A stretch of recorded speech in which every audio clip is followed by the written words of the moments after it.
General Goita is obviously trying to consolidate his position as president by setting himself up to be president with an indefinite renewable term of office without elections. Now, this is going to be a problem, ladies and gentlemen, based on the fact that on May 3rd, 2025, hundreds of people gathered on the street of Bamako, their capital city, calling for multi-party elections and chanting slogans such as "Down with dictatorship, long live democracy."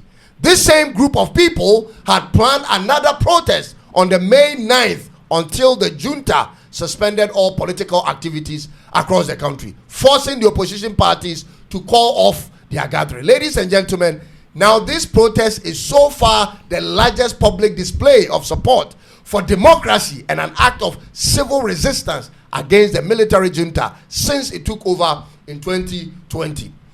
This is where I would want every one of us to pause for a minute and let's rethink this whole thing for a minute. Ladies and gentlemen, the idea of a coup and the takeover of military regime isn't a new thing in Mali. Their first coup that actually happened in 1968. The second was in 1991, and the third was in 2012. The third, which happened in 2012 under Captain Amadou Sanogo, took 18 months to be resolved.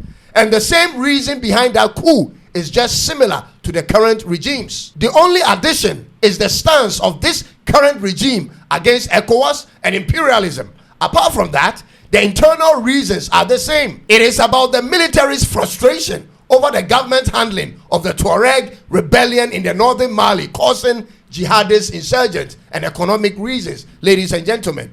Now, the people of Mali, unlike the people of Burkina Faso, largely prefer democracy. The people of Burkina Faso has a reference point in the leadership of Thomas Sankara, and they therefore don't stand against dictatorship regimes because it served them well during that era. But Mali is different. Mali's only reference point was in their first president, Modibo Keita, after independence. But that civilian president was overthrown by a military government.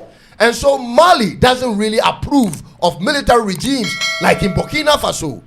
Therefore, ladies and gentlemen, with this new presidential law allowing for General Assimi Goita to be president renewable every 5 years indefinitely, you can't expect the people of Mali to be as compliant as the people of Burkina Faso unless, ladies and gentlemen, this regime does tremendously well when it comes to the economy of the country.